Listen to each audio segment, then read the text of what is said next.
بسم اللہ الرحمن الرحیم۔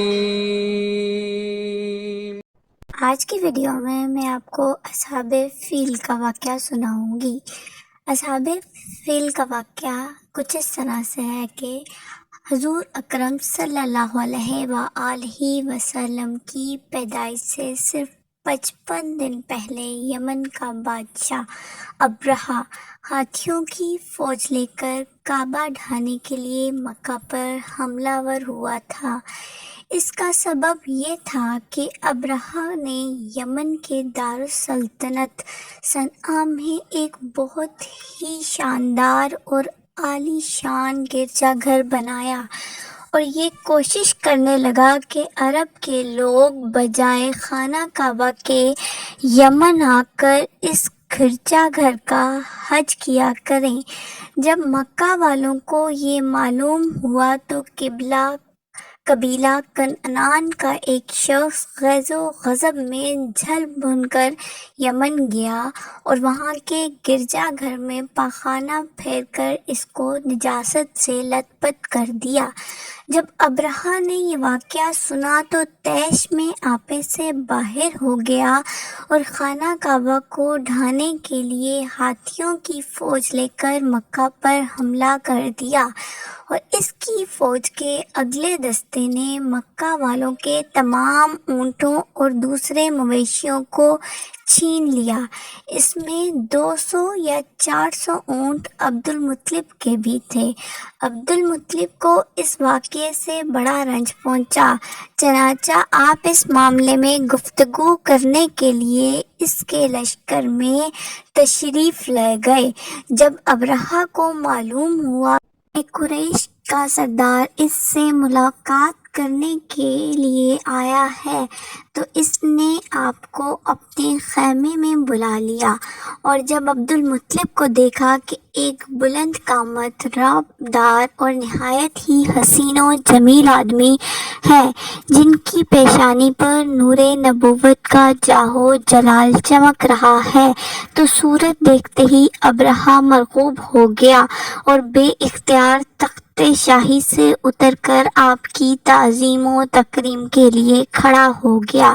وہ اپنے برابر بٹھا کر دریافت کیا کہ کہیے سردار قریش، یہاں آپ کی تشریف آوری کا کیا مقصد ہے؟ عبدالمطلب نے جواب دیا کہ ہمارے اونٹ اور بکریاں وغیرہ جو آپ کے لشکر کے سپاہی ہانک لائے ہیں، آپ ان سب مویشیوں کو ہمارے سپرد کر دیجیے۔ لیکن ابرہہ نے کہا کہ اے سردار قریش، میں تو یہ سمجھا تھا کہ آپ بہت ہی حوصلہ مند اور شاندار آدمی ہیں، مگر آپ نے مجھ سے اپنے اونٹوں کا سوال کر کے میری نظروں میں اپنا وقار کم کر دیا۔ اونٹ اور بکری کی حقیقت ہی کیا ہے؟ میں تو آپ کے کعبہ کو توڑ پھوڑ کر برباد کرنے کے لیے آیا ہوں، آپ نے اس کے بارے میں کوئی گفتگو نہیں کی۔ عبدالمطلب نے کہا، مجھے تو اپنے اونٹوں سے مطلب ہے، کعبہ میرا گھر نہیں بلکہ وہ خدا کا گھر ہے، وہ خود اپنے گھر کو بچا لے گا، مجھے کعبہ کی ذرا بھی فکر نہیں ہے۔ یہ سن کر ابرہہ اپنے فرعونی لہجے میں کہنے لگا کہ اے سردار مکہ، سن لیجئے، میں کعبہ کو ڈھا کر اس کی اینٹ سے اینٹ بجا دوں گا اور وہ روئے زمین سے اس کا نام و نشان مٹا دوں گا، کیونکہ مکہ والوں نے میرے گرجا گھر کی بڑی بے حرمتی کی ہے، اس لیے میں اس کا انتقام لینے کے لیے کعبہ کو مسمار کر دینا ضروری سمجھتا ہوں۔ عبدالمطلب نے فرمایا، پھر آپ جانیں اور خدا جانے، میں آپ سے سفارش کرنے والا کون؟ اس گفتگو کے بعد ابرہہ نے تمام جانوروں کو واپس کر دینے کا حکم دے دیا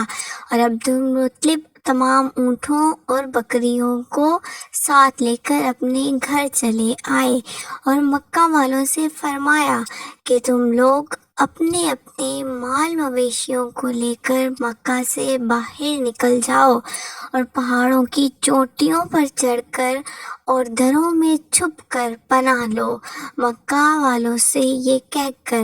پھر خود اپنے خاندان کے چند آدمیوں کو ساتھ لے کر خانہ کعبہ میں گئے اور دروازوں کا حلقہ پکڑ کر انتہائی بے قراری اور گریہ زاری کے ساتھ دربار باری میں اس طرح دعا مانگنے لگے کہ اے اللہ، بے شک ہر شخص اپنے اپنے گھر کی حفاظت کرتا ہے، لہٰذا تو بھی اپنے گھر کی حفاظت فرما، اور صلیب والوں اور صلیب کے پجاریوں عیسائیوں کے مقابلے میں اپنے اطاعت جاروں کی مدد فرما۔ عبد المطلب نے یہ دعا مانگی اور اپنے خاندان والوں کو ساتھ لے کر پہاڑ کی چوٹی پر چڑھ گئے اور خدا کی قدرت کا جلوہ دیکھنے لگے۔ ابرہہ جب صبح کو کعبہ ڈھانے کے لیے اپنے لشکر جرار اور ہاتھیوں کی قطار کے ساتھ آگے بڑھا اور مقام مخمس میں پہنچا تو خود اس کا ہاتھی، جس کا نام محمود تھا، ایک دم بیٹھ گیا، ہر چند مارا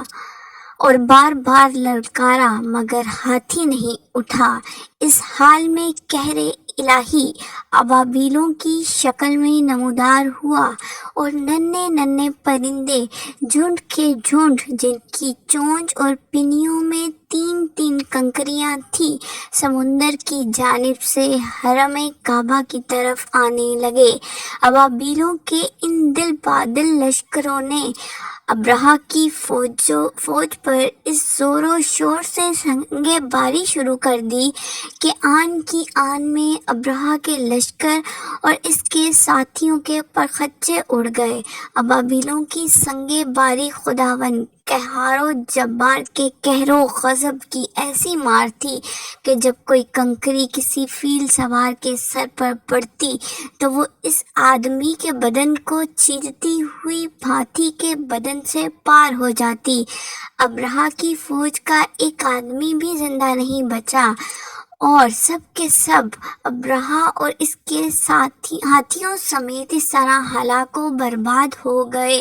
کہ ان کے جسم کی بوٹیاں ٹکڑے ٹکڑے ہو کر زمین پر بکھرنے لگیں۔